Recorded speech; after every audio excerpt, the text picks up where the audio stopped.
Hello, you guys.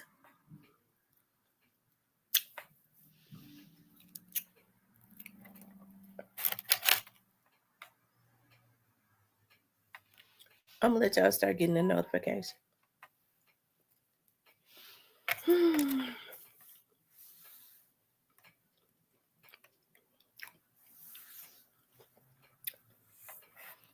Mm, I'm just gonna be on for a few minutes. Hey, the Black Barbie. How you doing, girl? Mm. Hey, Kimberly. Mm.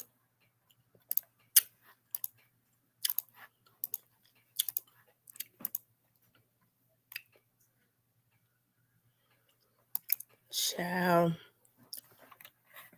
Hey, ZK. Mm.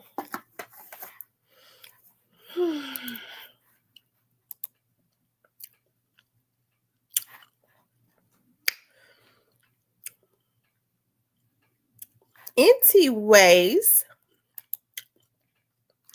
I'm not gonna be on long because I know that medicine gonna start kicking in. I took some Mucinex, the triple effect or whatever, and it's full of antihistamine. So in about an hour, I already know I'm gonna have to go ahead and lay it down.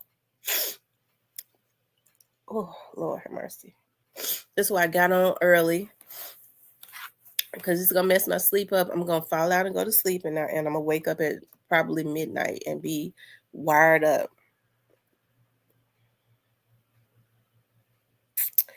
How is everybody doing tonight, this evening? I wanted to talk about I see certain CEOs have their artists copying Young Dolph's blueprint. But God, okay. Um, yeah. I want to talk about that. Okay. Um, they was jealous. They was jealous of that boy. They just couldn't. They couldn't. They couldn't stand to see. Um, the community. No, you help when you. Oftentimes, when you help communities, that makes them you give back. No, of course, you know some people they couldn't stand it. They don't want to give back, but you know maybe they wasn't in a position where they could give back. But you kill a man, you hire somebody to kill a man, and then start copying a lot of what he did, right? And I'm not mad at the artist um for giving back, right? I'm not mad for any artist that gives back because any community, especially the urban communities, they need it. Whether it's for publicity, whatever they do it for, I'm not mad about that, right? But I was looking at that, I think I talked a little bit about that, about Glorilla. Um, she bought some land, which is a good thing. I'm happy that she purchased some land in Memphis, and that it was all over the internet. She was very excited about it, and I think that would be a good investment. I'm happy that she purchased herself some land. And she also gave back to Melrose. Melrose is weird because Glorilla is from out of North Memphis, and she went all the way to Melrose and Orange Mound. I thought that Glorilla was from out of North Memphis. I never. That's really weird. Not unless they just start going to the schools they want to. I thought you had to go to the schools in your area. She's from North Memphis. Not unless they had moved to Orange Mound, but I don't know. That's way across town. Orange Mound is Melrose is in Orange Mound. So that's the south area. Like it's way on the south end, right? Just like the north is North Memphis, it's way on the end of on South Memphis. Orange Mound is closer to going into Mississippi, right?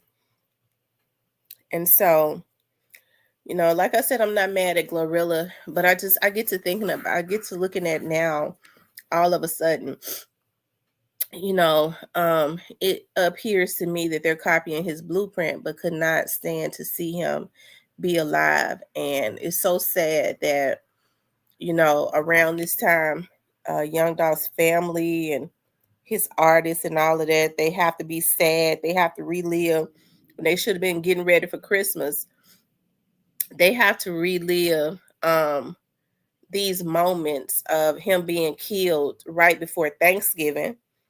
And now these Negroes who had never did anything but send murder and mayhem back to the city of Memphis, now all of a sudden they want to copy his blueprint, right? They got their artists doing it. When to me, it was really enough shine for everybody. It was enough shine for everybody in the city of Memphis. Young Dolph did not have to be killed. He did not have to be, right? And so that's why I say, but God, because, as the Christmas holidays approach, families should not have to, children should not have to be sad, thinking about this is the time of year that some more um, people, some more entertainers and whatever they call themselves, all got together and start plotting on another human being for being great. And they decided that they would end his life and destroy his kids' lives. And I get to thinking, I wonder if they even care about what they did. Do they even think about Young Dolph's children? These people that was involved in this. I'm talking about the ones that the ones that paid for his hit, like that all got together and plotted to, that to pay for his hit, to that wanted him gone. I wonder, do they think about it? Do they think about, we didn't have to kill that man, because it's not going to work out the way that they think. It's not working out the way that they thought it was going to work out anyways. Because they thought that they would be able to kill him and then there would be no repercussions. They would be able to write some songs about it.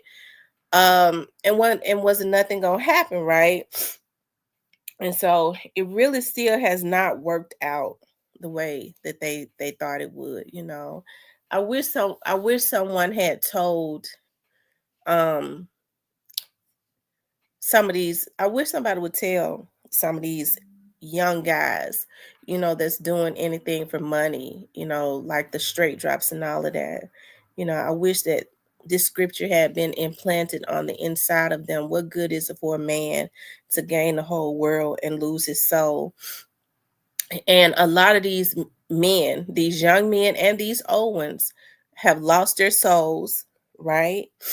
And they're going to lose their world because they're going to have to pay for what they've done. They're going to have to pay for what they've done.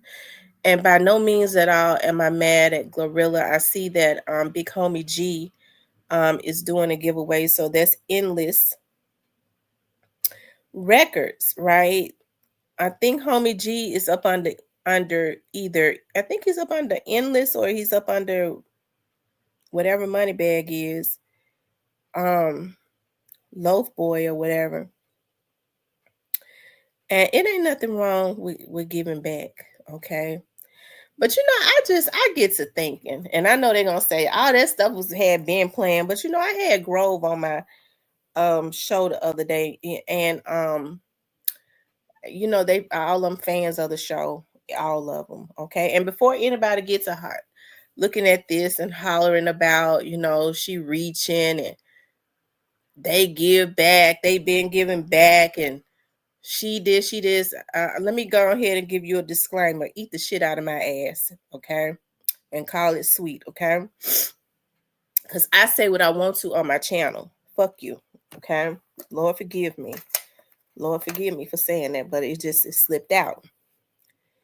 But God, okay, but God is going to deal with what these devils have done to young Dolph. Okay. They killed that man. They killed him. They had them folks to go over there and kill that man. And they think that they're gonna go unscathed. Like I said, if they don't get it on the front end, they're gonna get it on the back end, because they better hope they get it on the front end, because if they get it on the back end, that's gonna be that God get back. And that God get back ain't nothing nice. It ain't nothing nice. And I think it's so sad, that, I talk about this a lot, because jealousy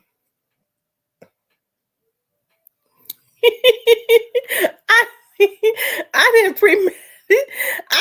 didn't premeditate that. I promise to God. I just get thinking about stuff. And I'm gonna stop letting the devil use me sometimes, though, because people always want to try to critique what I be saying. She's sitting up picking on them. I'm not picking on them. I'm not mad at Big Homie G. I don't have no issues with Homie G. It seemed like to me Homie G stay out the way. He do his music and all of that. But I'm sure a lot of like the giving back and things of that nature that comes from their CEOs. Their CEOs got it from got the ideas, they was very intrigued with what Young Dolph was doing. Instead of grooming their artists to do the exact same thing, they felt like it would be better if they got Young Dolph out the way. Okay. Rochelle, he says, shout out to Big Rochelle says, right, that God get back. Look at Diddy. I'm telling you, that God get back ain't nothing nice. That God get back ain't nothing nice. God says, when I get him back, you're going to see me get him back. As a matter of fact, I'm going to put that in the title. I'm gonna put that in the title. I'm gonna add that to the title. God says, when I get them back for what they did to you, you're gonna see me get them. He says, you're gonna witness it. He says, and when I get them for the evil that they did unto you, you will witness it. Okay? That's what he said. And so I don't know they know, they know, but I think when people sell their souls, I think they trick themselves like this. I'm gonna just live, and then when I die, I don't know what's gonna happen. But if I gotta terrorize while I'm on this earth, that's what I'm gonna do. No souls or nothing. That's why I said some of these folks don't need to be on earth. When they take that mentality, a lot of them don't need to be on earth, and I think that's why God worked at getting them off of the earth. Okay, that's why some of them croak over and have heart attacks and stuff. They hard and shit all smothered out because they fat as a fucking pig and greasy heart and all of that, because they're so evil. They just couldn't rest until they killed their boy, and now they copy his blueprint. But what I was going to say about Grove Hero was over here the other day, okay, over on my channel.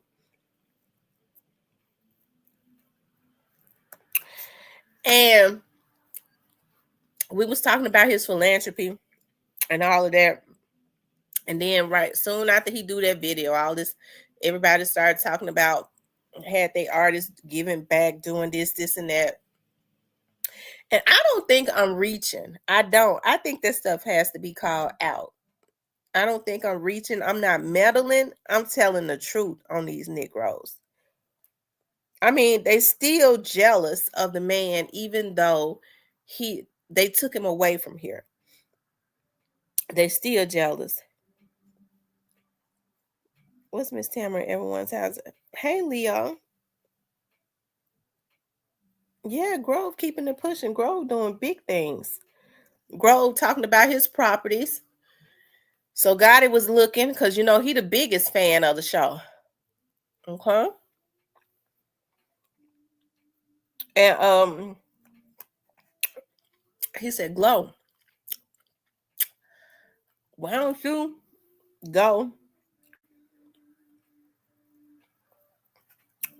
We're gonna buy you some property. I need to check and see if it's in her name. See, it might be in CMG name. He said, Glow, Grove Hero was over there on Tamara show. She was bigging him up. He was talking about his property. So I'm gonna buy you some property and put it in CMG name to protect it. That's how they make an ass out you. I'm gonna see if it's in her name. And and then we're gonna put it all over the radio, and that will overshadow what Grove Hero was talking about. You can't overshadow the greats. God says that the light that shines on you shines through me to you. So can a devil in hell with their jealousy ever put it out, right? And so that's one of the reasons why, when they kill young Dolph, his light still shines, because no devil could ever take away anything that's God made. It was not man made. And that's what them bitches didn't know when they went messing themselves up. Them dudes messed themselves up. And I think it's really sad that they did that, because, you have people like them that help to participate in this stuff. They make money. They probably could have been good husbands and stuff, I guess, to some women, but they're gonna have to go do some jail time. They have children. It's a betrayal to their kids, all because they wanted to take down young Dolph, right? Because of their jealousy. And like I said, I'm not mad about any of anybody's artists giving back to the community. I think that it is a beautiful thing. But I also know that they watch and they're consistently in competition, because they're trying to understand why we plotted on his life. We paid, we gave the green light, and his light still shines. Okay. And that is because even with the hit money that they put on his life, I mean, all they did was send him to another dimension. That's it. They sent him to another dimension, and his light still shines, because man don't have the power to give you a motherfucking light. It's God. And that's what these bitches don't act like that when they get money, they feel like they are some type of God, right? And so that's when God has to step in and let them know, I am the real true living God, right? So that's why, young Dolph has been made immortal. Okay. And I hope that they said sell it for them future attorneys fees. Yeah, they're gonna need it for them attorneys fees.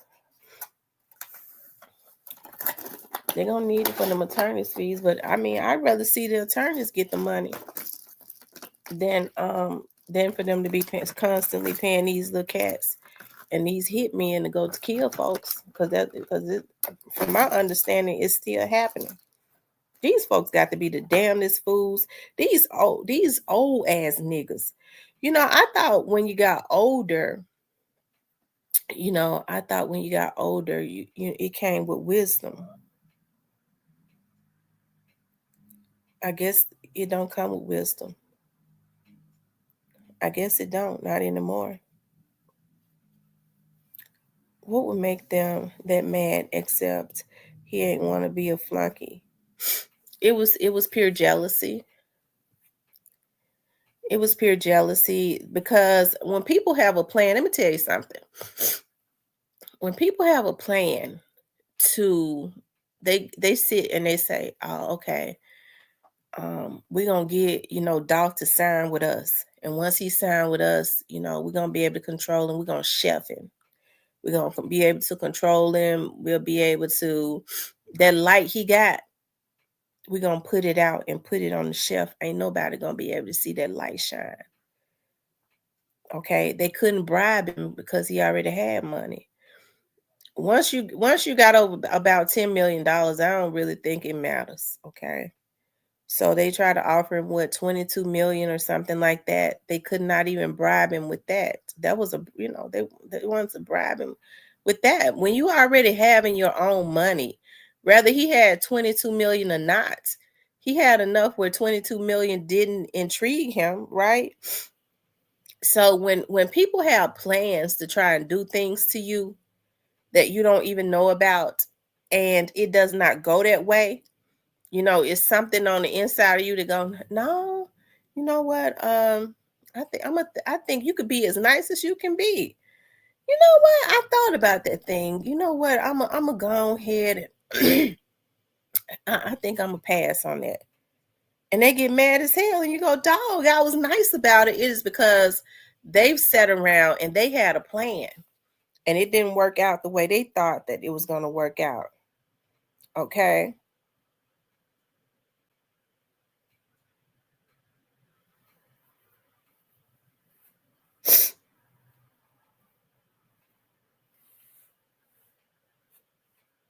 Huh?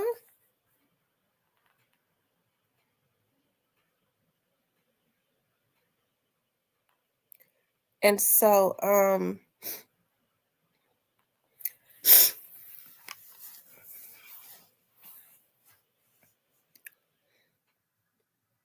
okay.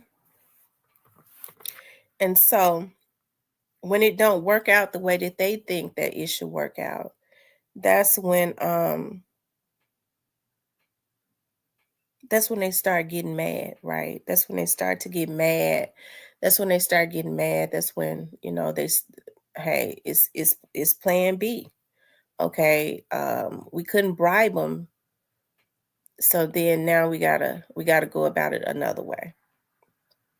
So they started doing things behind the scenes to block him, because people like to do things. Okay. Right. He knew he could make the 22 million. People like to do things to you and hide their hands. Okay. But what Dolph did was he put it out there in the forefront. And that basically let people know that these folks was really bothered. I really wish that I could do an interview with Daddy O, right? I forgot to ask Grove about Daddy O. Okay. Because I'm sure that there's a lot of wisdom there. Daddy-O has always had money. He was Young Dolph's business partner, but Young Dolph was the visionary. He was the visionary, and that's what people try and kill. It's the vision that they try to kill, and it's been happening since the Bible days. Joseph's brothers tried to kill him because of the vision, because of the dreams that God had given him, right? God had told him that he would be ruler over a nation in his dream, his visions. And his brothers became jealous of him and threw him into a pit. Okay. And threw him into a pit. And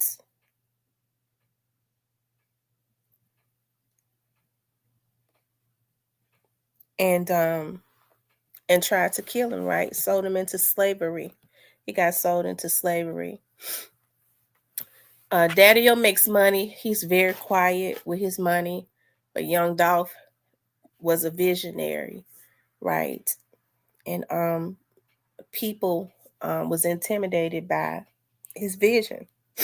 So that's why we see folks trying to duplicate what it was, that he had going on, instead of just jumping on board and doing their thing and collaborating and all of that. When he was alive, hey, it could have been multiple labels. Nobody had to be taken out for any other artist to come up, because if it was already predestined, it was just going to happen anyways. The only thing that these guys did was ensured that bad karma, right? And oftentimes it don't come the way you think that it's gonna come.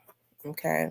It don't come the way you think that it's gonna come, because people are so twisted now. They'll go, well, I did that, I know I got the pay. That's the reason why you see them looking like something out of a damn horror movie. God whoops their ass cat raggedy. Because they feel like, oh, so they such cowards now. Oh, maybe I get killed. Maybe I get killed, because they don't want to do no suffering. And that's exactly what's gonna happen. They're gonna suffer because when God put them down or put them on their back, or whatever, you got to think back to that time that you did that some of these people dirty, right? And have some type of regret as it relates to that. That's that God get back. Dying is too easy for some of these folks. Okay, it's too easy, and it just don't always come back like that, right? Especially when you're a big demon, you got to suffer. Right. And we do know that the majority of people don't like to suffer because they too coward. But a lot of these folks are going to suffer for what they did to him. They're going to suffer for what they did to him. But I wanted to show you all something. Hold on. Let me pull this up on this screen. Okay. Let me pull this up on this screen. Hold on. Give me a few minutes, you guys. I should have already had it up. But when I'm looking for stuff, and y'all forgive me because my I'm stopped up. I just took some Mucinex. This is a prime example right here, right? This is what they took from us, and we it'll be another young dog to rise up. He already got the Item A Foundation. You got people that give back, but it'll be whether it's his son or somebody, it'll be another one to rise up. And we got to bring so much attention to this, to the point that people don't ever feel comfortable feel comfortable to just be taking somebody's life. Look at a couple of days ago, right? They fired 2 workers from a coffee shop for playing the song Get Paid. So check this out. This is what we gonna do. Until y'all get y'all a new job, till y'all find y'all a new job, I got 20,000 for y'all right now. Let's go! Roll it! Familiar with the situation that happened at Duke University. Okay, so this is what they was jealous of, right?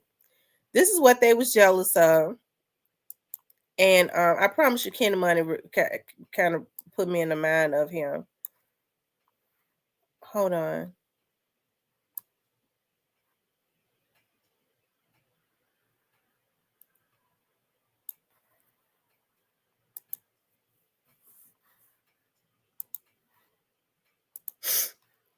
Yeah, I'm sorry. Hold on. Yeah. Oh! Royalty. Yo, what's good? It's the kid. It's Young Dolph. Y'all gonna be with me all day running around. You know what I'm saying? We doing a fresh run up here in NYC. You wake up every day and you see bullshit. It's just how a lot of people it is in Memphis. Parents fighting, parents on drugs when you around them. Man, you in this hood, you around all your cousins. This cousin gang banging, selling dope, selling crack. This cousin gang banging, this cousin in jail, this cousin, all this shit going on. And you looking around and go outside, you walk to the store, crack house, another crack house. That was my hood was like, everybody was smoking crack. Everybody, their parents and all the old folk like smoking crack. You just grow up not respecting nothing. Thanks for coming through. How you doing, man? Like the old way. How you doing, man? What's up? Welcome, man. Cozy, nice to meet you. We actually with the social team. We just want to grab like the selfie real quick and then throw it on our Instagram. I just wanted more. You know what I mean? Like, I got tired of my mom and dad's situation, tired of my situation. I just wanted to change all that. You know what I'm saying? I had to wait till holidays, summertime to see my sisters and you know what I'm saying? Little brothers, they the same hood I am, going to the same school I'm going to, seeing the same thing I see. Me, I used to be like, damn, let me bust a move and do something right quick so they won't jump out here and go for the options. Because the options is, oh, go sell dope or go play some sports. oh, go to jail, go do some dumb shit. I gotta take one for the team. You know what I mean? And that's just what I've been doing really since I figured this out. Just so y'all know, this is not. You know what's so hurtful? He says, I got to take one for the team, you know, and that's what I've been doing, you know, since I figured that out. That dude had a good heart. You know what I mean? He was thinking about his little brothers and stuff. He didn't want them getting caught up in certain things, you know. He figured it out, was able to provide a really good life for his family, for his woman, for his children, for the people around him, was making and grooming millionaires. And this is what they take out, and then want to jump on their social medias, because other than being young Dolph, other than being Adolph Thornton, that was a motherfucking human being. So for a bunch of damn hyenas, that's why I say, you know, I think about when I always talk about we have to be careful about who we support. There's been some stuff going on in the Memphis area with the school board, you know. Some politicians have been doing some things that's unfavorable, but that's the history of Memphis politics oftentimes. And I always talk about, you know, we have to be careful who we give our vote to locally and nationally, right? Just like we have to be very careful about who we support, because a fool is a fool, but a fool with money is a real damn fool, right? And so we start supporting these artists, and they're putting out all types of low vibrational music, and then they are doing exactly what they talk about in their music, right? And so if we're not wise about who we support, and we don't start deading this low vibrational stuff, we start losing leaders like Young Dolph. Because I do look at him like a leader. Young Dolph could even be looked at as a prophet, right? God says the prophet comes to liberate. And that's what Young Dolph did. He came to liberate. He figured out the music business. And then what he started doing was financially liberating and teaching. That's what the prophets came to do, even in the Bible days. Okay. So and what happened to prophets? More than often, because Jesus was also a prophet, okay? More than often, they get jealous and try to kill and do kill prophets. That's what these devils have been doing forever. So when do we as the people get wise, right, and start putting some things in place as a deterrence? We can't consistently allow our prophets to take one for the team when they're putting themselves out there on the front line to liberate. Right? Right? Let's keep going. Smoke-free vehicle. I saw my nigga bitch love smoking bad wood to my lord. Already know you ain't no killer. All the time make your bitch shiver. From Memphis ain't eating my liver. You know how I rock you like this. Taking Jacksons, I'm walking like this. It's something you already know. Yeah, but what's so big, need your boat. Yeah, my nigga, they come take your boat. Yeah, my nigga, they so bold. The first thing I did to pursue my career was put together a whole mixtape and pressed up 20,000 CDs, my first CD, and gave them all away. That was like really my whole marketing thing. Like I wanted people to be like, man, I can't dodge Young Dolph. I gotta see what's up with Young Dolph. It's real interesting when you listen to like the first DJs around the city that like how they got familiar with me, because they be like, I told y'all he was giving the CDs away. I told y'all that I walked into Debo's on Elvis Presley, which is a hot wing shop, which is something my mom and my grandma and them love hot wings, because I don't care for no hot wings. I'll eat them, but I don't care for them. And that was the spot. Every weekend, that's what my mama and grandma and them would send me up there to get. We want some Debo's hot wings. I walked into that hot wing shop, and he was sitting there eating. And he wasn't in I don't think he was in any camouflage vehicles. I don't remember. But he walked up there when I was at the register, and says, "Hey, little mama, can I ask you for a favor? Can I pay for your food? And all you got to do is listen to my CD." Everybody that came in after me, he was doing the exact same thing. He was giving them away. He was giving them out. That's a marketing genius. I pay for your food. All you got to do is listen to my CD, right? So let's keep going. Man, I couldn't go nowhere without getting the CD. You got to go to Ching's Hot Wings. You got to go to A&R. You got to go to Gus Chicken. You see that? Y'all hear that? Now, y'all see, now y'all know I'm not lying. He was talking about you got to go to Chinga's Hot Wings, got to go to Gus's Chicken, all of that. He was over there at Debo's on Elvis Presley. You got to go to certain places, and that's why my whole team, like that's where we gonna get them. So what is this music we're gonna hear today? We finna get ready to go over a couple joints off the album. I can play some new fish for y'all too. You know what I'm saying? I spend it and go get some more, yeah. Spend some more money, beat another case. Right down the limit like Scarface. $6,000 tuxedo. These bitches just love it, look at Lego. Little bitty nigga with a real big ego. Free bank accounts with a whole lot of zeros. Let's look at no Michael Utino.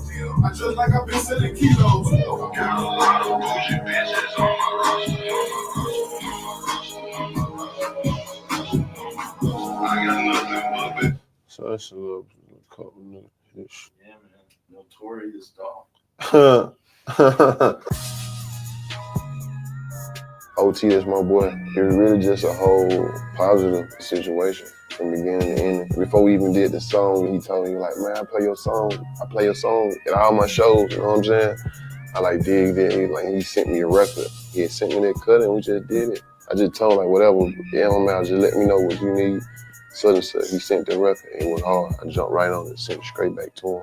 I wasn't doing no charge, none of that shit. It wasn't about the money, none of that shit. You focus on the destination, you're gonna take the right trip, the right journey to get to that motherfucker. You got. Isn't that something so wise? In his 36 years, he was already making a lot of money, so he didn't have no greed in him. He didn't even charge him, not charging people, because you look at the bigger picture, right? You look at the bigger picture. I'm gonna tell y'all something. I think in our community, people don't look at the bigger picture, because I'm gonna tell you this. Like when I first started, this is how our community have a covetous spirit, and then there's greed that is infested in our community, right? So people will reach out to me, especially when because I was on TV like 10 years ago, right? Social media is very, very heavy. The only reasons why I still have airtime on TV is because older people still look at TV, and I still make a profit off of it, right? Churches put their church services on TV because older people don't fool with the internet, right? And so people would reach out to me and they would go, yeah, I would have girls reaching out to me talking about, can I do your hair? And can you tell people on your show that I did your hair? And I would think about it. I would go, that may be a good idea. Although, my advertising prices would be a lot higher than what you would charge for hair, but it would be a good way to get yourself out there. And they would say, yeah, because you could get on your show and let people know that I'm the one did your hair and I just charge you half price. Bitch, you ain't gonna charge me nothing, and I'm promoting you. So I think Lord forgive me for talking like that. Y'all know I come from out of South Memphis. I have to, I've been dipped in the water, okay, several times. I've been baptized twice, okay. I've been dipped in the water, so I have to be reminded of that, because I don't want to offend none of the older people, okay. And so, but people don't know business, or they hope that you don't know business. Like Young Dog says, you have to think about the destination. Because if it had been me, you already know advertising prices is pretty expensive. I would have said, look here, I'm going to do your hair, and look here, I sell weave too. Now I'll put the weave in, I'll put the installments in, and you let everybody know, look, I'm gonna have you looking fly. When they see you sitting up there on TV and you sitting up talking about your stylist and you letting them know you wearing my bundles, bitch, I'm getting ready to go up. I ain't charging you a dime, but people are always trying to get over. Like Young Dolph just said, you have to think about the destination. They don't think about the destination because they thinking about greed. Ain't nobody gonna let you make a fool out of them. I pay you to promote you. How that sound? I'll be a damn fool out the books. Okay, let's keep going. At a destination, you ain't gonna let it stop you. It's all on what you want. You know what I'm saying? I feel like everybody that got more than the average, they work more than the average. Harlem right now, I had to come to my spot, get something to eat, taste the seafood. It's like crack right here, man. A lot of times I sit back and think on certain moments, periods in my life where I was at, what I was having, what I was doing, what I was around, to where I'm at now. Like this just a miracle. It's just a blessing. It's a route. You know what I mean? The journey is dope. Okay, he was talking about his journey, and how could they, other Memphians, these were other Memphians, and maybe one wasn't a Memphian. Okay, and as Memphians, I don't understand how Memphis people could even let anybody from on the outside of Memphis come in and plot with them on destroying another Memphian. Y'all, it's just, to me, you know, the Memphis. I really I love my city and stuff. I do. I have such a passion for the city that I grew up in, because like when I have to get out and do investigations and stuff, when I have, you know, they give me investigative work like in South Memphis or something like that. Whenever I'm riding down like down Kerr Street, or I'm over there around Bullington and places like that around Macklemore and all of that, it's always a chill, especially when I'm around that Kerr area, because we used to be around that area, around Kerr and Parkway and Taylor, Kansas Court, those areas. I always get a chill. I'm like, wow, I had so much, like it was just, I loved it, you know, growing up as a teenager, being around these areas and stuff.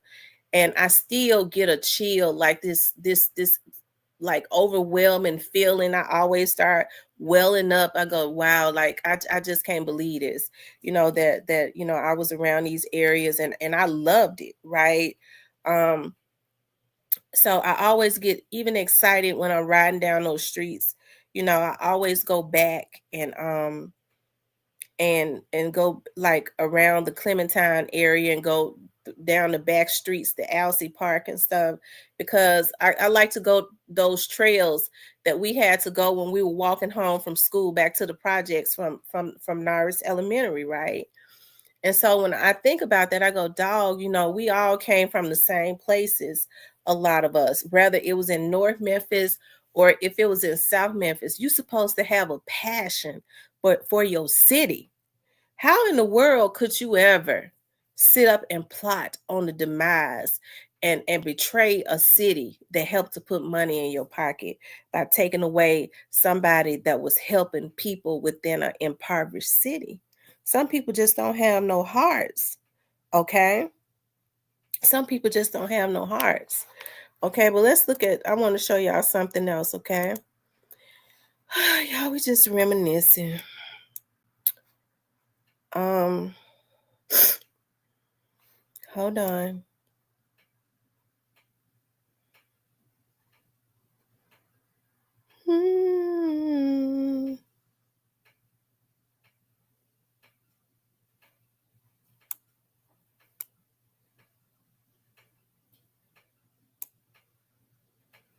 Hold on, y'all.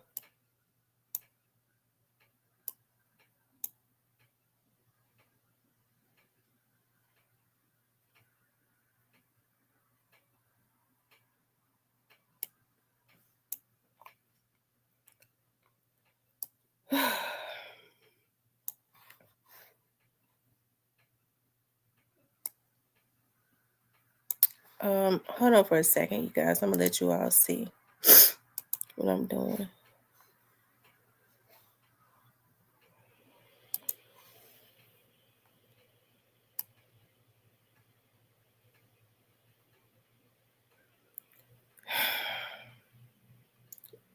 Jealousy is a cancer. That's all I got to say about that.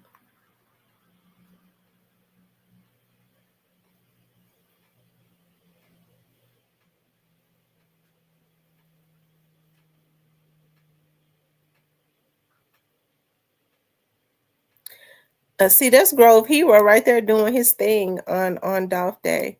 I think with the food truck. It's so much stuff that is out there. Hold on, I want to try to weed out a lot of it. Y'all make sure y'all hitting the like button. Moderators, make sure you guys spam the chat on reminding people to hit the like button. Always spam the chat on reminding people, please do hit the like button for me, okay? Please do hit the like button. Spam the chat. Reminding them to hit the like button. Let's see how many likes we got because I ain't been looking. We only got 62 likes. We got 87 people in here, so we should have 87 likes. Make sure y'all hit the like button for me. Hold on.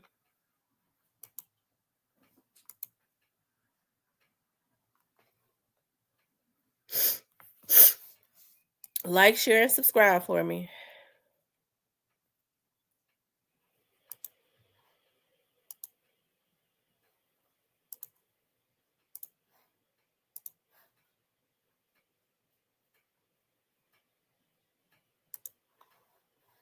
Hold on, y'all.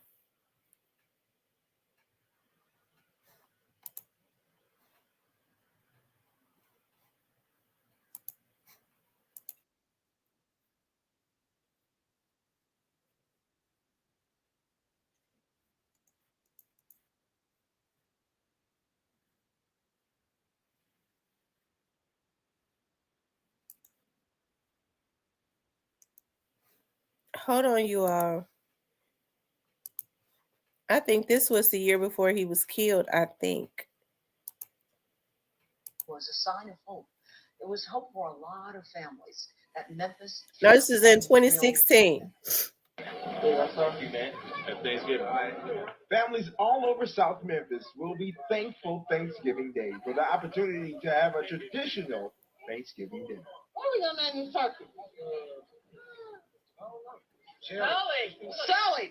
Sully Turkey. Rapper Young Dolph returned to the South Memphis neighborhood he grew up in to give turkeys to families that were in much need. Anisha Bland tells me she is forever grateful for the young star to come back to give back. A lot of people are unfortunate not to be able to get any kind of food. When I get out the road, when I come to Memphis, I just like coming to the hood, you know what I'm saying, put a smile on people's faces. Dolph and his Paper Route Entertainment Group tells me altogether they were prepared with more than 300 turkeys. And he had to do this, he came out and gave us something to eat and gave us $20 on side for some little side. Dolph tells Fox 13, 2016 has been a hard year for families. Y'all, what did she say? She said he gave us something to eat and gave us, what she say, $200 or $20 on the side for some sides to buy.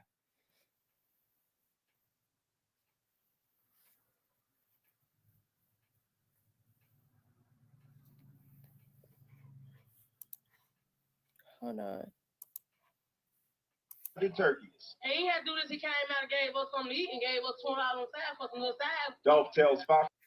Y'all, what did she say? Did she say $200 or he gave us $20 on the side to go buy them some little sides to eat with the turkey? So he gave them a turkey and some money.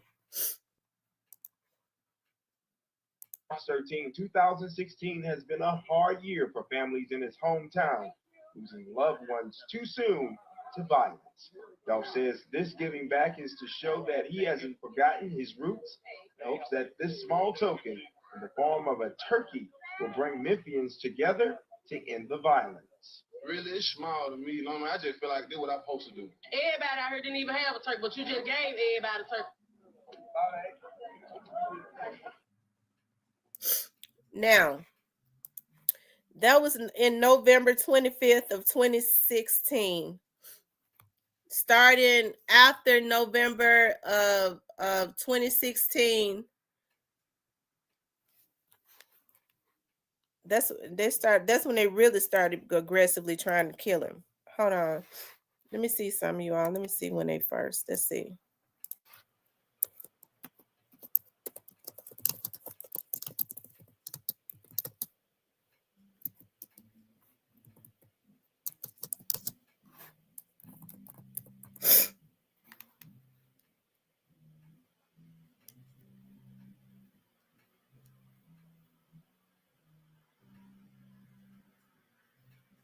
Okay, so they started shooting at him in 2017. In February of 2017, that's when they started trying to kill him.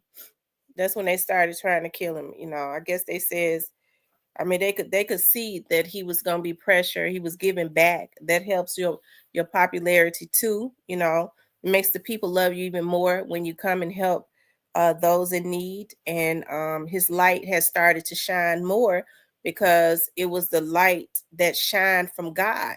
They didn't understand that, and so they're gonna have to deal with God for what they did. You know, because they tried to play God. When you go and kill somebody, you're trying to play God. You know. Some of these people are suicidal. You know, they go and they put hit on people and they want to be hit men and all of that. Then they get to talking about, I'm suicidal. I want to die. They ought to go kill they should have been killing themselves. They ought to kill them damn selves before they go kill somebody else. And that'll take care of a lot of the issues. If you find yourself wanting to take money to kill somebody, want to put a hit on somebody, because they're great, you need to go ahead and take yourself out. I get so tired of these folks. They do stuff and get caught up. Now they talking about they're gonna kill themselves. You should have been did that. Hell, would have saved us a lot of damn trouble. Hold on, y'all. I'm about to blow my nose.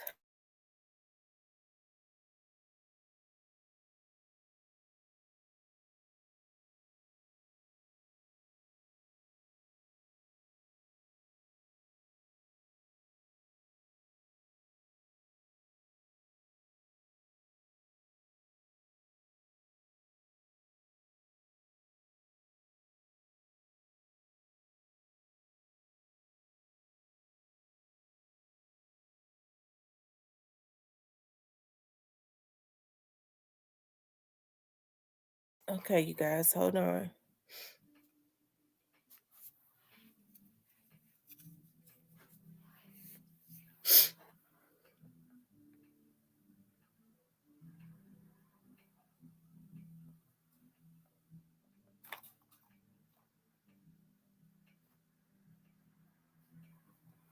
What in the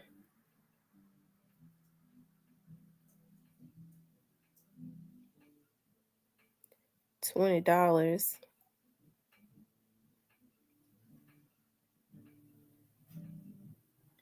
Mr. Parker, what you talk about $20? What y'all been on? Fat Boy says, Black Barbie, you ain't right. I needed that laugh. And he says, Dolph put that pressure on them ninjas' heads were bursting. Chattown says they need to be on the front line, Army, Navy, or something. Yeah. And it's good to always remember, because they kill people because they want you to forget. But it's good to always remember and go back and take those good things that those people did. You know, remember the good things, and it's okay to mimic those good things, right? Channel those good things and incorporate that in to your life. My appreciation for like over the years. This is what the I had man several was doing family members to when he come was at through that have home been doing when patients they of this killed pain. him. So And I it's so just really sad. wanted You to know, he was show up, doing what show them my Glorilla was support, doing. show them Giving my like how $25,000, thankful I am $20,000. just for them being them.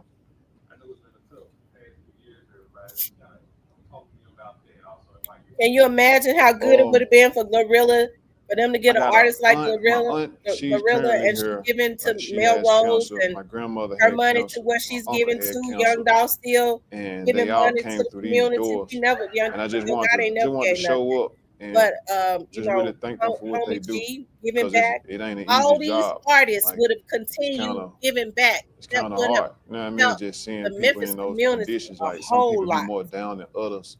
Some be all right. It's really just be all about timing. Like, even the ones that be all right, it's like they only last for so long. Okay. But they do a hell of a Oh, job. they said And I just 20. want to come Okay. and congratulate them and let them know like they appreciate it.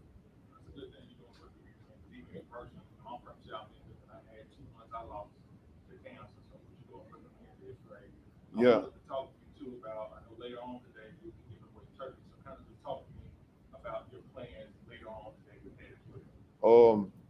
My artist, Big Moochie, great. He's from the east side. He's from East Memphis. So we'll be in East Memphis. Like, everybody, we be passing out turkeys all over the city, like every part of the city this whole week, really. Yep.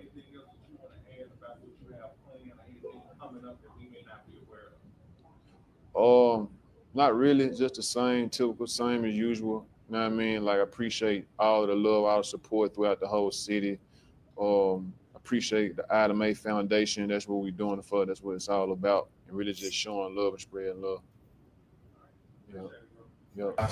My auntie love y'all, but my grandmama came here, my uncle came here. Like, I got like a family history thing going on coming through here. So I just want to really like give y'all flowers that y'all know y'all appreciate it. You know what I'm saying? From the bottom of my heart, like, I appreciate you.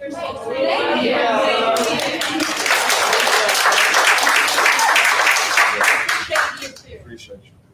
Well, do y'all? We gonna take a picture? No, you got a couple. You got some more folks coming. Okay, 1, 2, 3. Okay.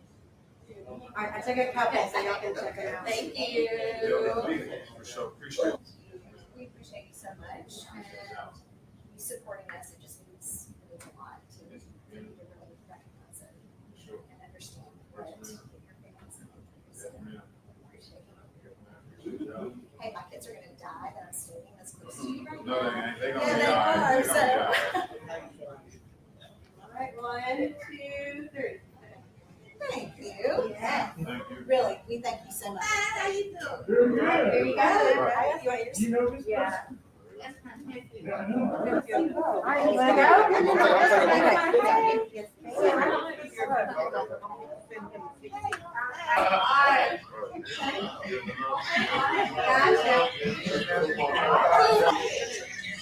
Okay. Well, I'm here with a rapper. I want you to shut it down. All right, 1, 2, 3. Thank you. No. They're just shouting. Come on, dude. Get over here. All right, 1, 2, 3.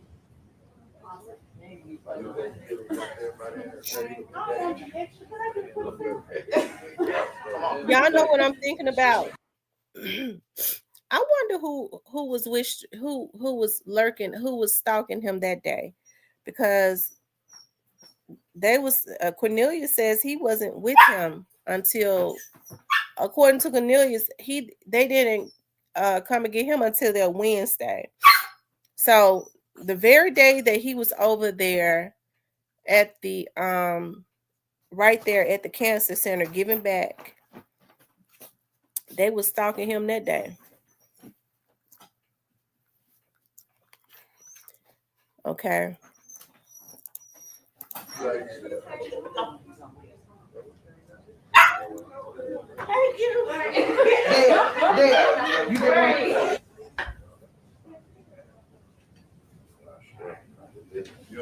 All right, you want to do a group phlebotomy photo? Yeah. Ms. Myers, you want to get in the photo? Yeah. I locked myself out of your phone. Sorry. Okay. Thank you. All right, here you go. Look over here. 1, three. Hey. Individual. Okay. Okay. All right. 1, 2, 3. Thank you. Thank you so much. Thank you. for coming to see us. Right here. Yeah. So nice. Thank you. Appreciate it.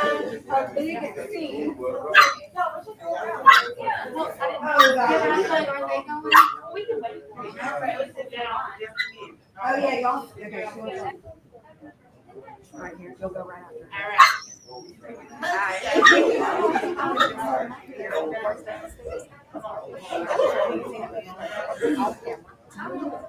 Everybody from this room is welcome to come out. Yeah, let's do it all together. I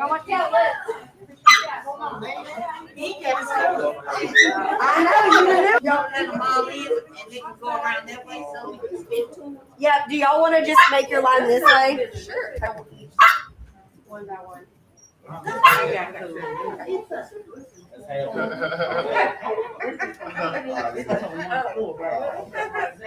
y'all want to take a team picture too? Okay, if y'all do a team one, just keep your mask on. But if you do one-on-ones, for the one-on-one, not the team.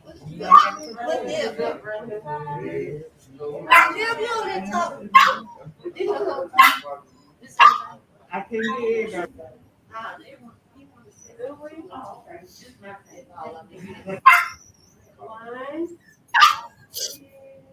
Be quiet. And I mean it. 1, 2, 3. Okay. Thank you. Emma Simmons here now too. Thank you again. You're awesome. I appreciate you. 1, 2, 3. She's like, Mom. Jake said his daughter was like, what? You're welcome. Oh, those are great. Her wig about to fall out. Okay, all right, on the count of 3. 1, 2, 3. Okay, get one more, get one more. Okay. Turn 17, they're like, Oh, Granny's here, you know? We're the mom crew coming in to get That's a all picture made. Well, you're right, Granny. I'm straight now, T. I've been proud of you. You're going to be so I'm excited. so proud of you. All right, 1, 2. All right, I gotta go. And can I go on the Yeah, go for it. then my daughter's going to freak out that was Robin. Yeah. Okay, so Tony.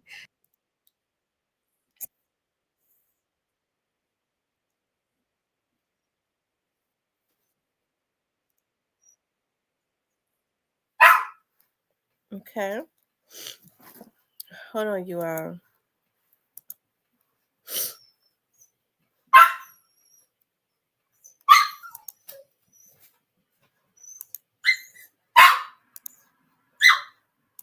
So it's always good to remember, we talk about, his death and his murder and stuff. And, but I think when we remember him, I think we should start remembering more of what the philanthropist that he was, the things that he did. He was at home in Memphis, giving back, doing what he always did, right? And it makes me think about, and I know somebody gonna say, how you gonna compare him to Dr. King? There are a lot of similarities. I'm talking about as it relates to what happened. Dr. King was in Memphis, right? On his mission in Memphis. Okay. He was to help people. That's what he did. He was out front helping people, right? And they gunned him down in Memphis at the Lorraine Hotel. Young Dolph was at home in Memphis, doing his thing, giving back, and they gunned that man down while he was giving back to their very own city, right? So, like I said, definitely the people that did this, that participated in plotting on that man's life, and those ones that decided, we want him gone, and we're gonna pay some dudes to do it. We're gonna get some guys together and go kill him. They really betrayed the city of Memphis. They really did. They really betrayed it. And the majority of them are older. Okay, so they really gonna reap what they sow, right?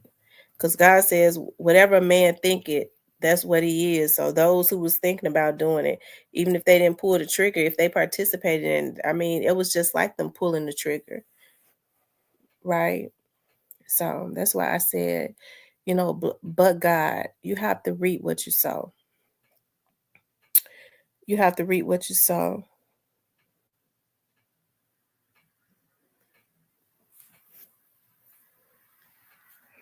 Okay.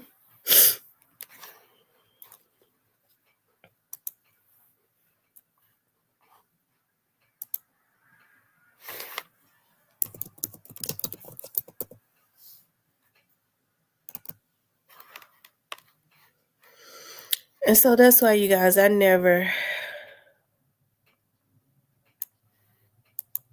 hold on, y'all, let me see something.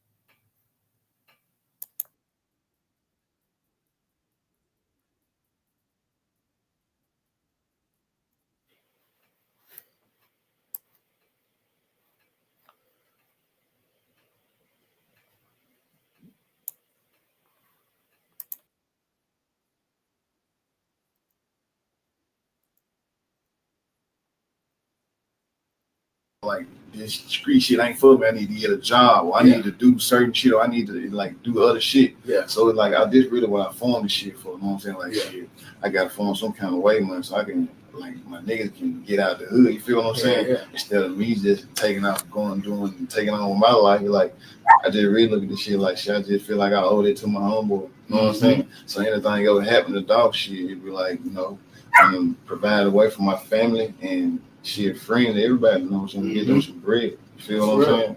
So the shit turned from that into in love with the shit. Like, I can't stay out the studio. Yeah. You feel what I'm saying? Mm-hmm. Like, for real, you know what I'm saying? Like, it's a lot of shit, you know what I'm saying? I really, when I started doing it, really. It started this shit really, like, to be straight up. Be quiet. You know what I'm saying? Like, I was just a young nigga with cake with bread. You feel what I'm saying? And I wanted to, like, show, like, everybody in the streets can't get it right. You know what I'm saying? Like, certain niggas can't understand, though, like, this street shit ain't for me. I need to get a job, or I need to do certain shit, or I need to, like, do other shit. Yeah. So it's like, I this really what I formed this shit for. You know what I'm saying? Like, shit, I gotta form some kind of way, man, so I can, like, my niggas can get out the hood. You feel what I'm saying? Yeah. Instead of me just taking out, going, doing, and taking on with my life. Like, I just really look at this shit like, shit, I just feel like I owe it to my homeboy. You know what I'm saying? So anything ever happen to dog shit, it'd be like, you know, I'm gonna provide a way for my family and shit, friends, everybody, you know what I'm saying? Get them some bread. You feel what I'm saying? So the shit turned from that into in love with the shit. Like, I can't stay out the studio. Yeah. You feel what I'm saying? Mm-hmm. Like, for real. Yeah. That's why I say, y'all, we can't let people continuously just take away our people. And this boy right here got the exact same. He has the potential to go very far. I believe that's Kenny Money. He got that potential also, because he has a personality similar to Young Dolph's personality. I think Kenny Money may be more caught up in the street life that he probably he gonna, if he is gonna go farther, he gonna have to turn his back on some. But yeah.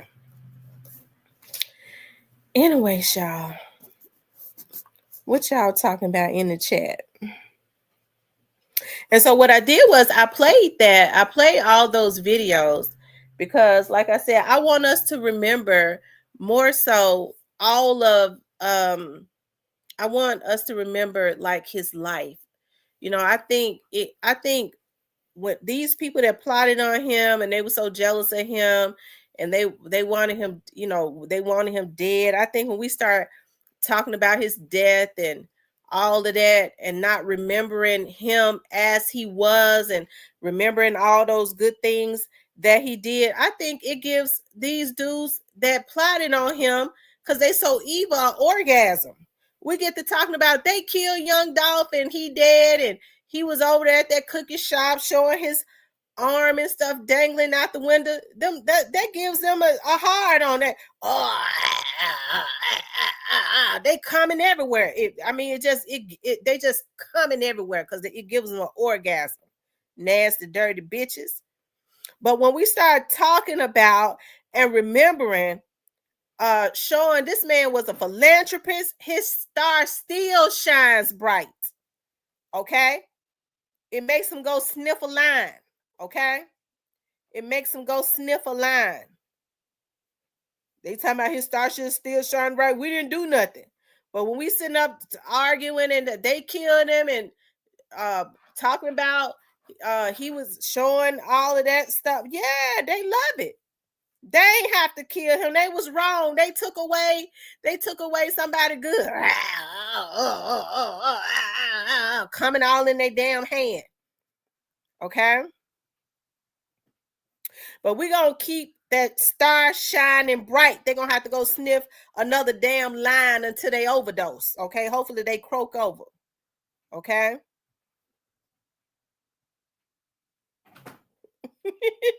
He said, Tamara, I don't want to be your husband.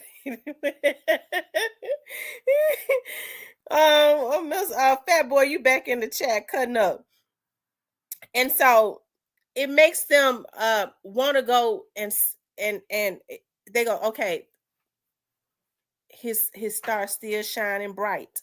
Just like I was just showing all those things. That young man did a lot in the time that he was here. He did a lot. Okay? He did a lot. He did a lot of great things.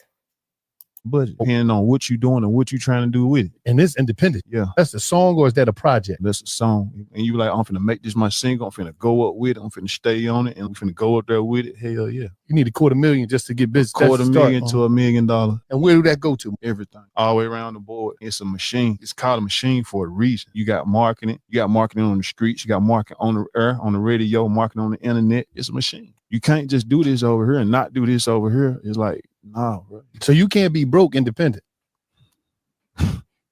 Man, y'all be seeing these folks, man. Y'all.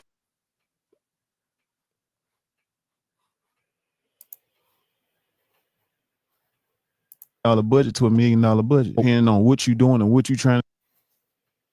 That's a song, or is that a project? That's a song. And you like, I'm finna make this my single. I'm finna go up with it. I'm finna stay on it. And we finna go up there with it. Hell yeah. You need $250,000 just to get business. $250,000 to $1 million. And where do that go to? Everything. All the way around the board. It's a machine. It's called a machine for a reason. You got marketing. You got marketing on the streets. You got marketing on the air, on the radio, marketing on the internet. It's a machine. You can't just do this over here and not do this over here. It's like, nah, bro. So you can't be broke independent. Man, y'all be seeing these folks, man. Y'all be seeing these. Look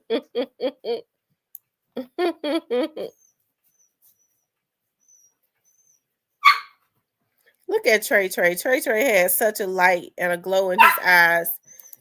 Trey has such a light and a glow in his eyes. He did. He has such a light and a glow in his eyes when his dad was around. You know, how could they ever do that? You know, and feel like we won. I'm the last man standing. Now God says, when I get your ass back, you're gonna see me. They're gonna see me get you back. These folks got to pay for what they did.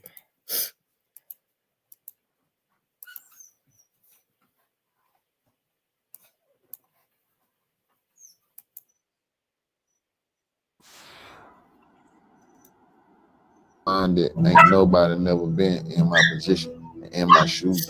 That's what people gotta realize. Is like, even the people that try to give me like advice on it, like I take their advice and I listen to what they say, but it's like at the same time, on this side of my brain, I gotta realize and keep in mind that ain't nobody never been in my position, in my shoes. That's what people gotta realize. Is like, even the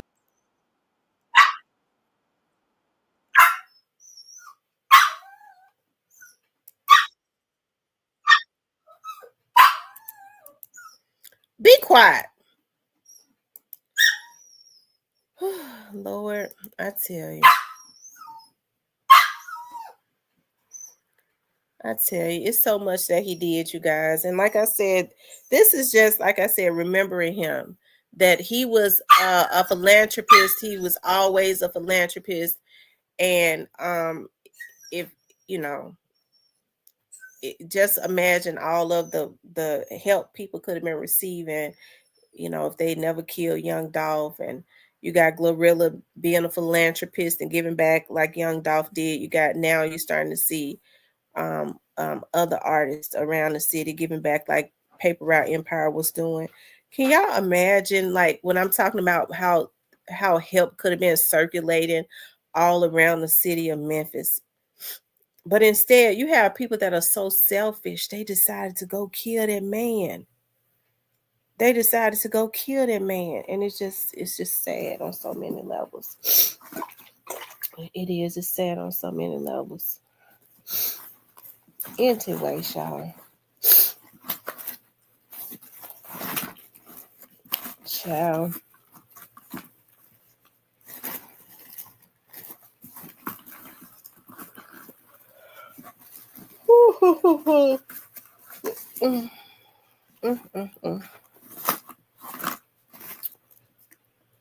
I think that the medicine's starting to kick in now.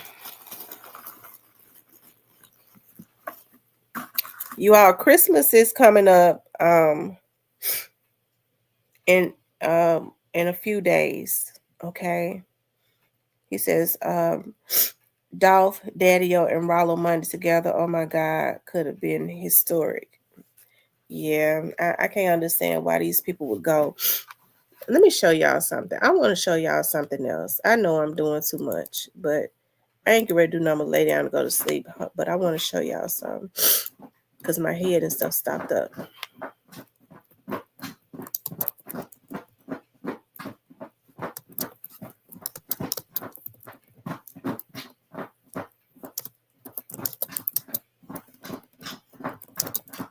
Be quiet. Look, I'm gonna have to go on here and sell y'all because see, y'all get on my nerve now.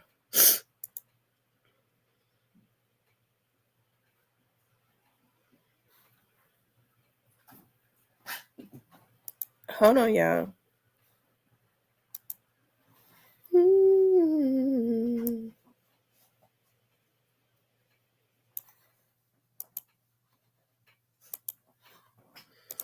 Now, right before young Dolph was killed, he was in Memphis giving back to the cancer center.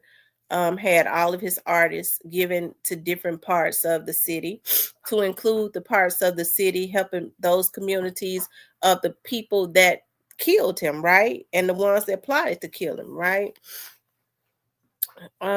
Listen to this.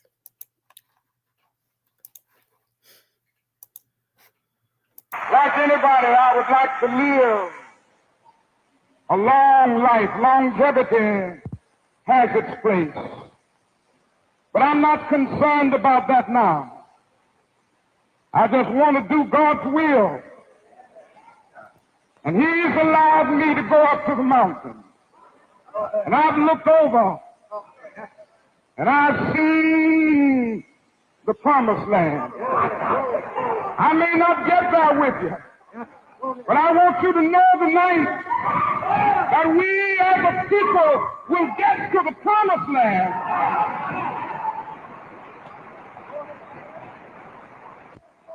So I'm happy tonight. I'm not worried about anything. I'm not fearing any man. Mine eyes have seen the glory of the coming of the Lord. You know, people talk about, you know, how could young Dolph have just been, you know, walking around and not have security with him. Like Grove Hero said, he should have been able to, if he wanted to walk into a cookie shop,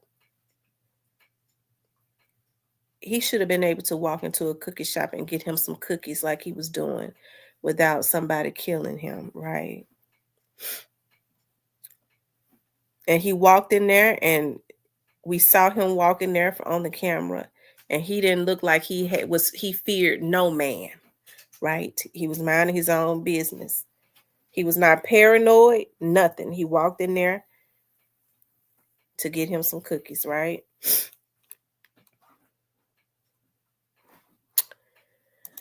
I tell you, our people, it's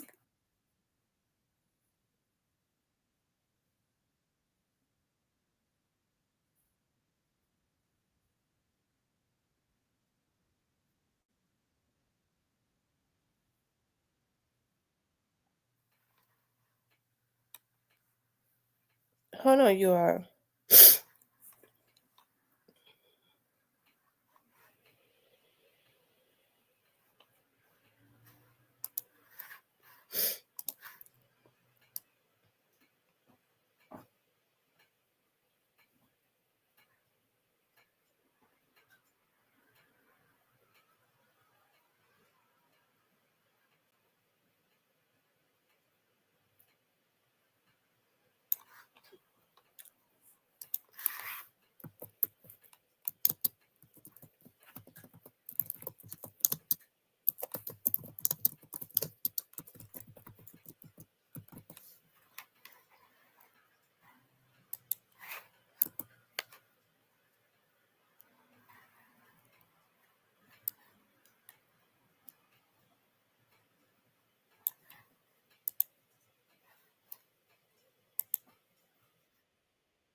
This church is as good a place as any to go back over your commitment to the civil rights movement.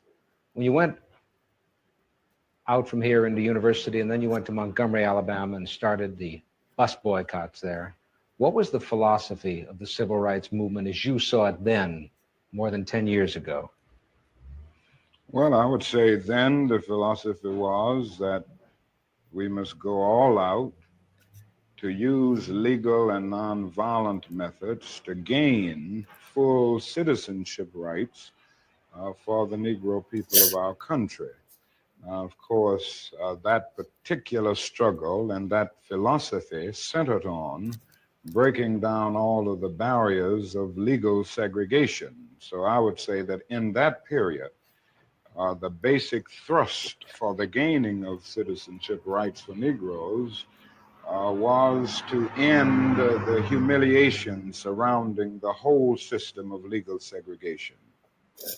Dr. King, was there something peculiar to the place where you started and the kind of people you attracted? I mean by that, there was a strong attachment on the part of your parishioners in Montgomery to the church. They were older people, weren't they? Yes, I would say by and large they were older people who participated in the boycott because they were the ones using the bus more than anybody else. And Montgomery was a community predominantly church-centered, so that it was very easy to get to the vast majority of Negroes because they were in some way connected Those with that don't the know, church and the community. they called black people Negroes In back addition then. to your commitment to the idea of nonviolence, wasn't it also the only thing you could do, the white community having the monopoly on violence, that if you had tried violence, they would have met it with violence?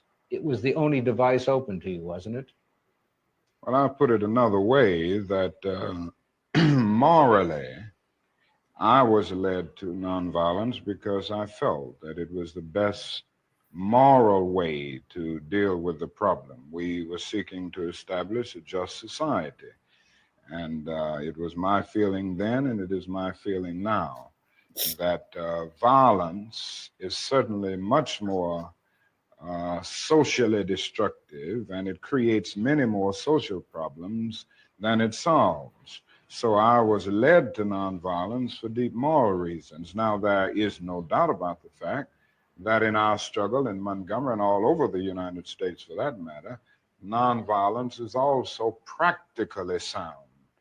It would just be impractical for the Negro to turn to violence. He has neither the instruments nor the techniques of violence. We're about 10 or 11% of the total population of the nation.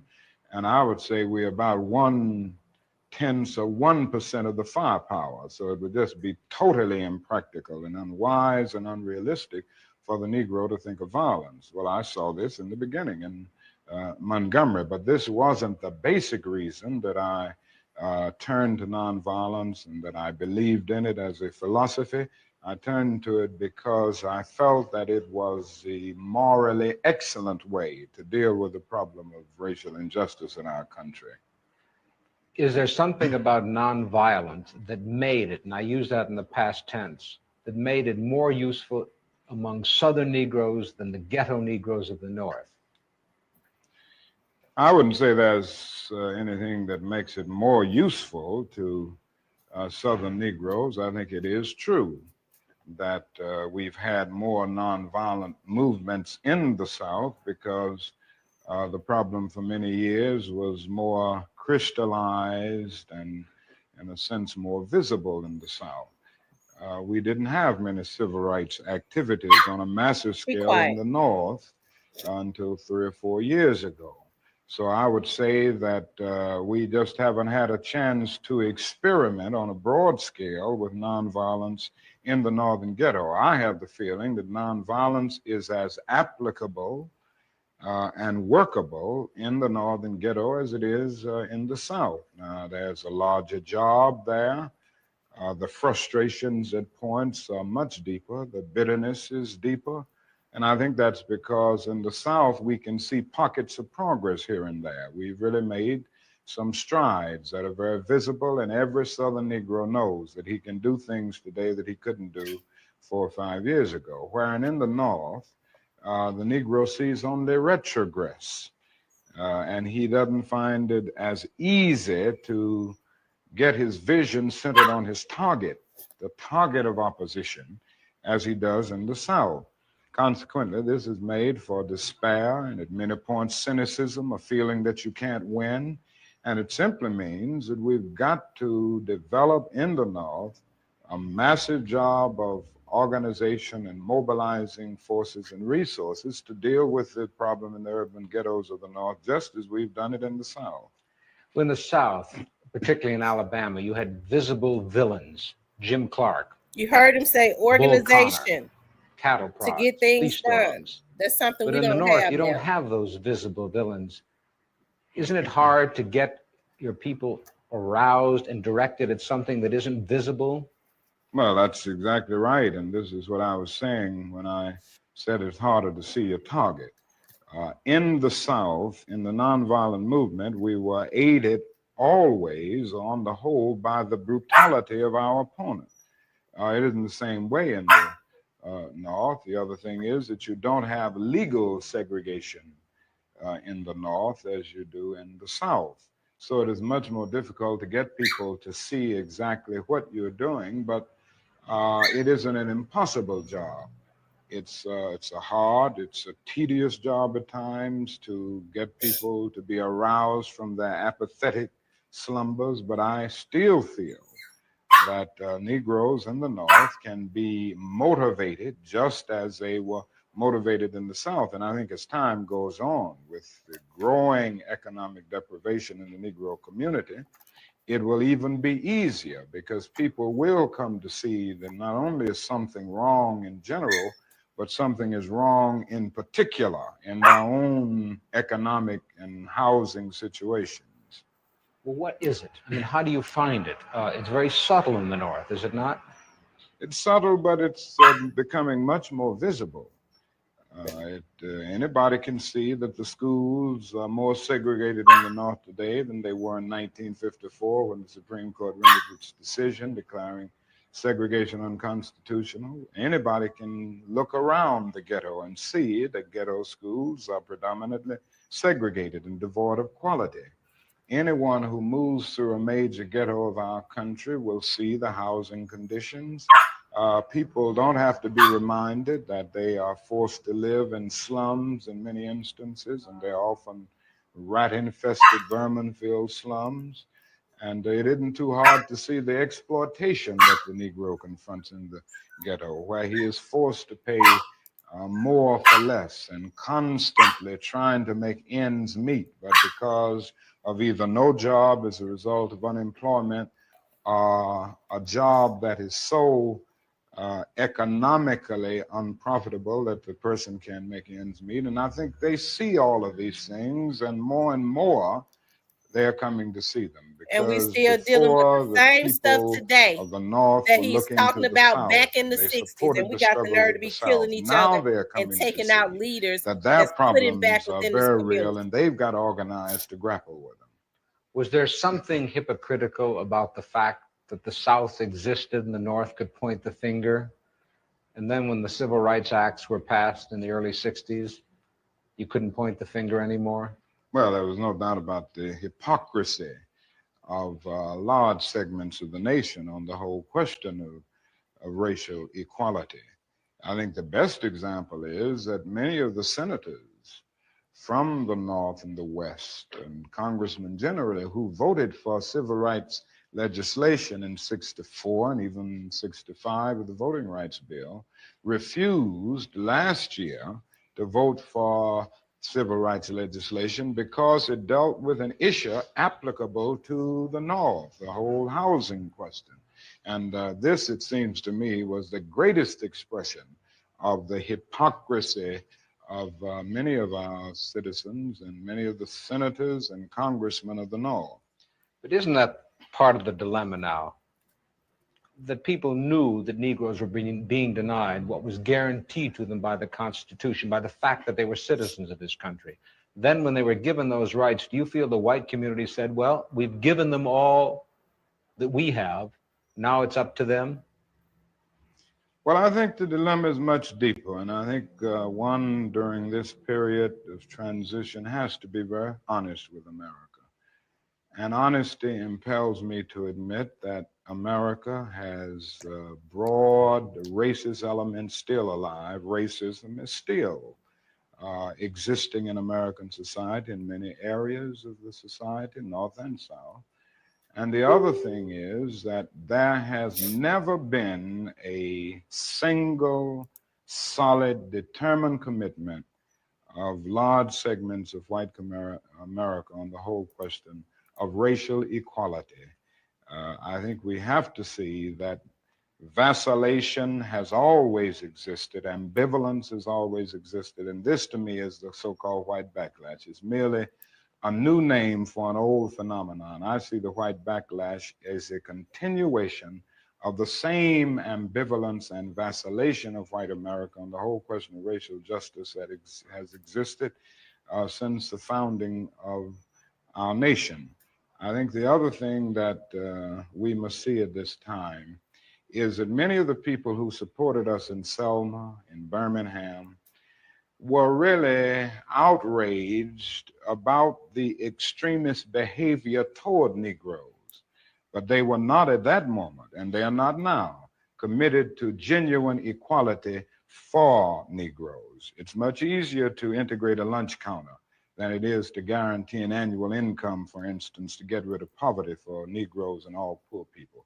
It's much easier to integrate a bus than it is to make genuine integration a reality and quality education a reality in our schools. It's much easier to integrate even a public park than it is to get rid of slums. And I think we are in a new era, a new phase of the struggle, where we have moved from a struggle for decency, which characterized our struggle for 10 or 12 years, to a struggle for genuine equality.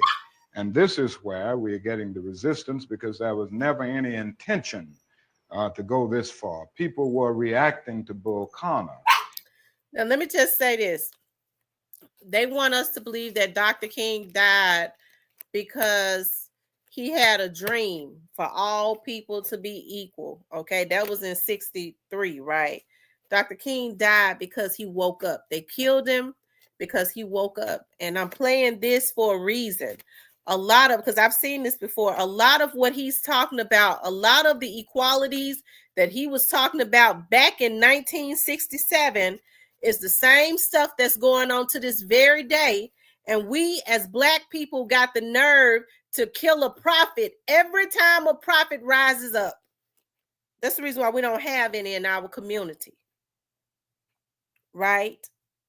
They kill them, and they kill them with the help of other Black people. That's why I say there has to be something in place.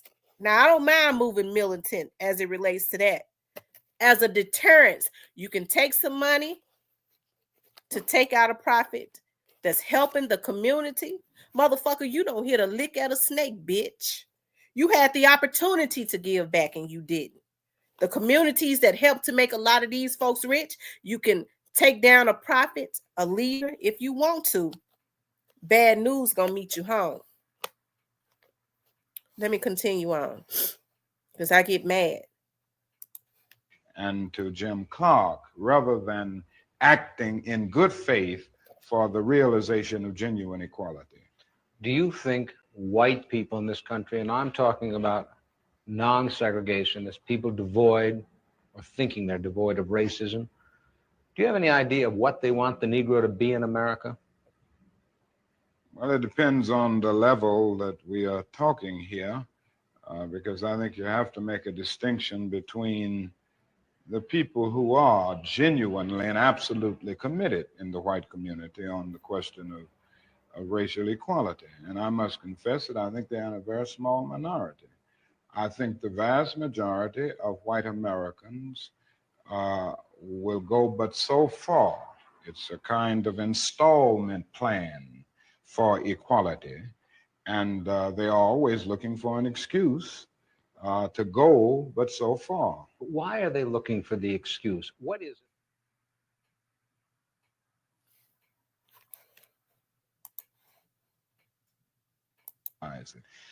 The fact is that the Negro was a slave in this country for 244 years. That was a willful thing that was done. The Negro was brought here and changed, treated in very inhuman fashion.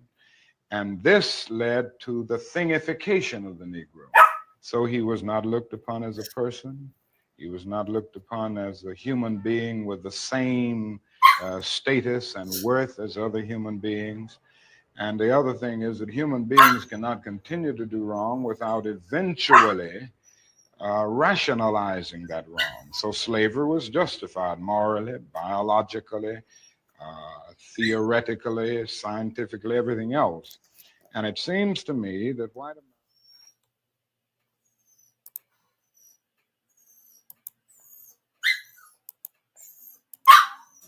to live better, which all of us want to do. To raise Y'all one's see how they children in muted better a lot way, of what he said? be better. Things that they Does the didn't Negro want in out, they America know what muted he it. wants to be? I'm convinced that almost every Negro in this country, other than those who have been so scarred by the system that they've become pathological in the process, and we all have to battle with pathology. Nobody really knows what it means to be a Negro unless one can really experience it. And I know we all have to battle with this constant drain of a feeling of nobodiness. But in spite of this, I think the vast majority of Negroes in this country know that they want to be people, they want to be men, they want equality, period. It just boils down to that. And we haven't been able to be people. We haven't been men because of all of the conditions that we've lived with and the syndrome of deprivation surrounding conditions, whether it's in housing, in the economic area, or in schools, or in the vicious credit practices that we face in the ghetto, and all of the problems of closed doors and constant defeats. But in spite of all this, I think we all know, basically, that we want to be men. We want to be persons judged not on the basis of the color of our skin, but on the basis of the content of our character. But you know that many young Negroes don't want anything that smacks of the American white middle class. But do they want something that smacks of whatever is the black middle class? Or do they just not want bourgeois values, which after all are the basis of this democracy? Well, I think we have to see what they are saying. I would be the first to agree that integration does not mean giving up everything that has an Afro-American taint, so to speak, a background. I think there are certain unique things within any culture and certain cultural patterns that when you get to the process of amalgamation can really lift the whole culture. And it seems to me that integration at its best is the opportunity to participate in the beauty of diversity. I think the other thing that we've got to see is that these young people are saying that there must be a revolution of values in our country. As Jimmy Baldwin said on one occasion, what advantage is there in being integrated into a burning house? And I feel that there is a need for a revolution of values in America, because some of the values that presently exist are certainly out of line with the values and the idealistic structure that brought our nation into being. Unfortunately, we haven't been true to these ideals, and many of the values of so-called white middle-class society are values that need to be reviewed and re-evaluated, and in a real sense, they need to be changed. So I think the young people in the Negro community who are raising these questions are raising some very profound questions about our total society. In other words, they are saying that there must be a restructuring of the architecture of our society where values are concerned. And with this, I would agree with. So in the quest for integration, I think we can offer our whole nation something, because there are three evils in our nation. It's not only racism, but economic exploitation of poverty would be one, and then militarism. And I think in a sense, and in a very real sense, these three are tied inextricably together, and we aren't going to get rid of one without getting rid of the other. When you stood on the Lincoln Memorial that day in August, 63, and you said, "I had a dream," did that dream envision that you could see a war in Asia preventing the federal government doing for the Negroes, preventing the society doing for the Negroes, that which you think had to be done? No, I didn't envision that then. I must confess that that period was a great period of hope for me. And I'm sure for many others all across the nation, many of the Negroes who had about lost hope, saw a solid decade of progress in the South.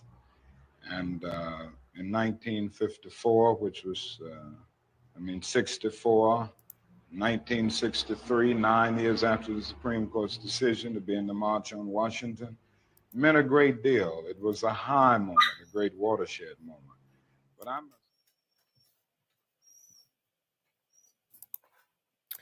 Now y'all see how they mute out when he get ready to say, "I must say that I have led my people into a burning house." All of those points that he made, because his eyes was open to what the American government was doing. They never intended on treating Black people equally. They just came up with a plan to integrate us in certain things where you can come into the burger joint and sit at the bar with us because your money is green. Okay, we'll get your money, but we're never going to treat you equally. And then look at what they're doing. All of these key points that he made is muted out on this video. He was getting ready to say, I have taken my people. I do believe that I have taken my people into a burning house, led my people into a burning house. The man didn't die because he had a dream. They killed him because he woke up, and he was getting ready to do another march on Washington to demand reparations. Okay. So I'm not gonna look at. I'm finished looking at this video. I'm not gonna play nothing that mutes out good points. He says, "ZK, you just gotta ignore my got black money. My got black money. My got black money." So You guys, listen. A lot of what he was talking about then, okay, is still going on right now. It's still going on right now. They was talking about equality in ghettos and the conditions of how Black people were living. That's still the cry today. What, 60 years later? It's still the cry today. And it's even worse now. Because then you had Black leaders being taken out, but they used, a lot of times they would use other Black people that had gotten in trouble to infiltrate. Now Black folks just taking folks out, other Black people out for a sport. It's a sport now. Okay? Why you take him out? Because that motherfucking nigga thought he was doing something. He was making all that money, driving around Castelia in them cars, and we sitting up. We ain't even can't afford no motherfucking bike. I can't afford to go get me nothing to snout. Okay? Nobody told you to be a damn crackhead. If you got a habit, get out and work and get you something to snout. Okay?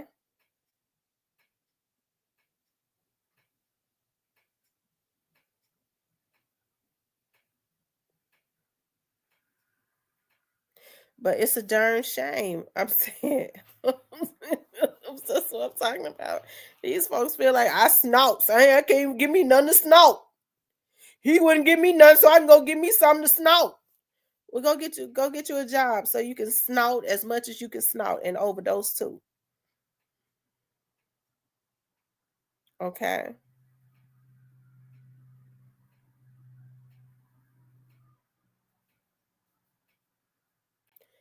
But it's something going on in our community where these issues still exist. And we looking at each other like we're the enemy.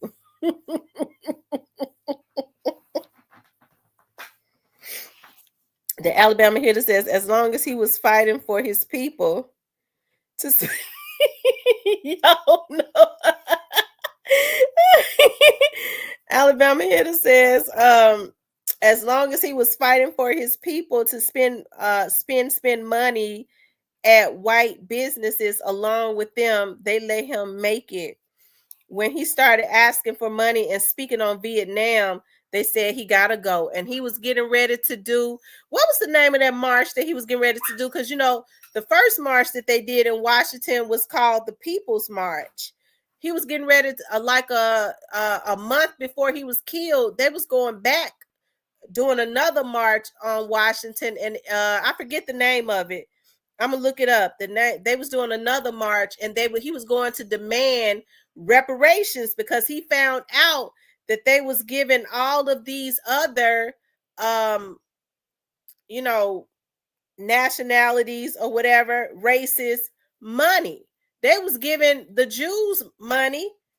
They was giving them reparations in the United States. And it was unfortunate what happened to the Jews, but what happened to them happened over in wherever hit, what was that at? Over in Germany. But yet the United States was giving them reparations.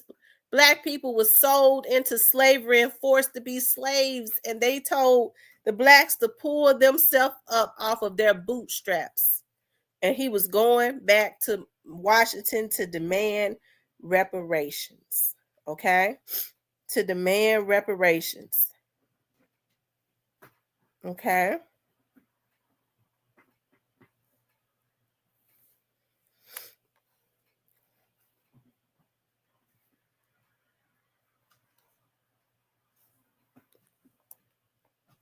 Okay?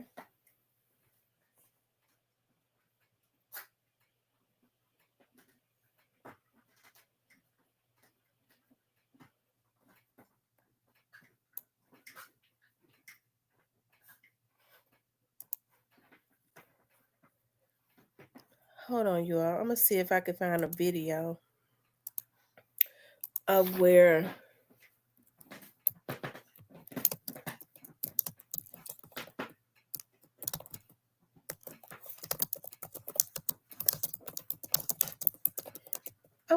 I wonder. I'm trying to see if I can find it.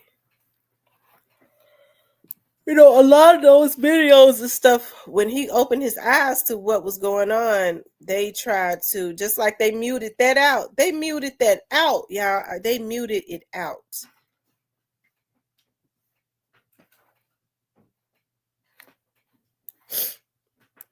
Hold on.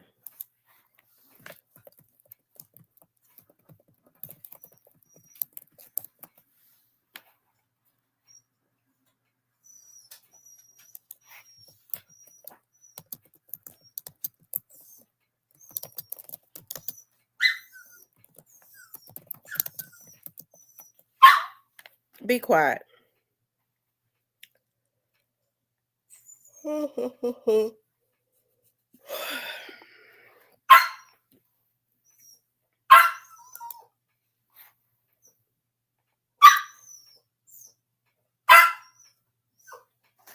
Be quiet. And I mean it.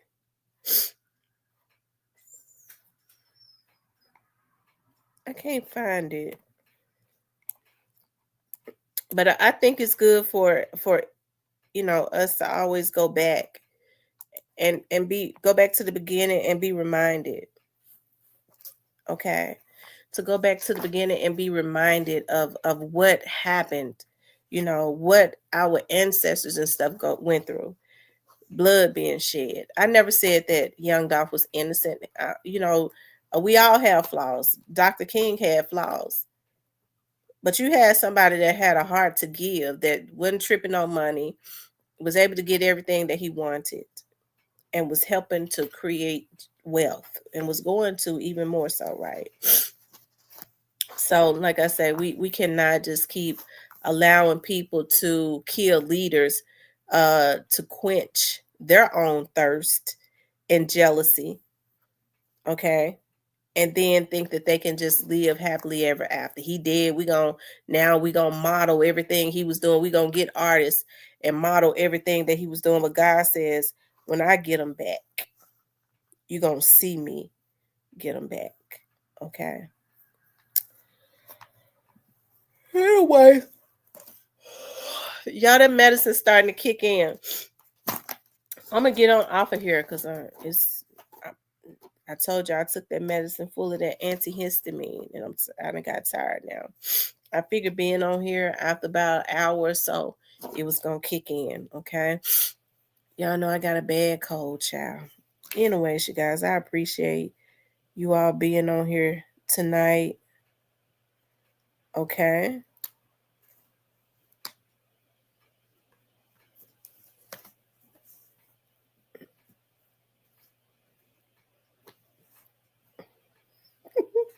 What's a channel purse? Fat boy, he said channel purses. JK. ZK. Fat boy, what are you talking about? Yeah. I felt like when I talked about young Dolph, okay, I wanted to add that in there too. Okay. I wanted to add that in there too. Because it's always good to go back to the beginning. I know damn well he had them remember Dr. King. Okay. I reckon he had them might not be that old. As old. Maybe they weren't born around that time. But they still knew better, you know. Just the same, okay. Anyways, you all, I'm talking about anybody knew better. I'm getting sleepy now. I'm talking out of my head. Anyways, you guys, I got to get off of here because I don't like to being on nothing when I'm sleepy. But I want you guys to please like, share, and subscribe. It has been really good being on here with you all tonight. Okay. It's been really good being on here with you guys tonight. Like I said, it's always good to go back to the beginning and look at our history. I love to go on YouTube and like look at Black families from like the 50s and 60s and 70s and the dynamics and just how different it was. And even though they was living in the projects and stuff, they still, their dictation, the way that they verbalized their words and stuff, it was not in a slang. They made sure they tried to pronounce their words and things of that nature properly, right? So anyways, you guys, hey, I appreciate you all getting on tonight, okay? I'll get on tomorrow. Maybe if I wake up in the middle of the night, I might get on, child, but I'm getting ready to get in bed. I love you guys. I'll talk to you later.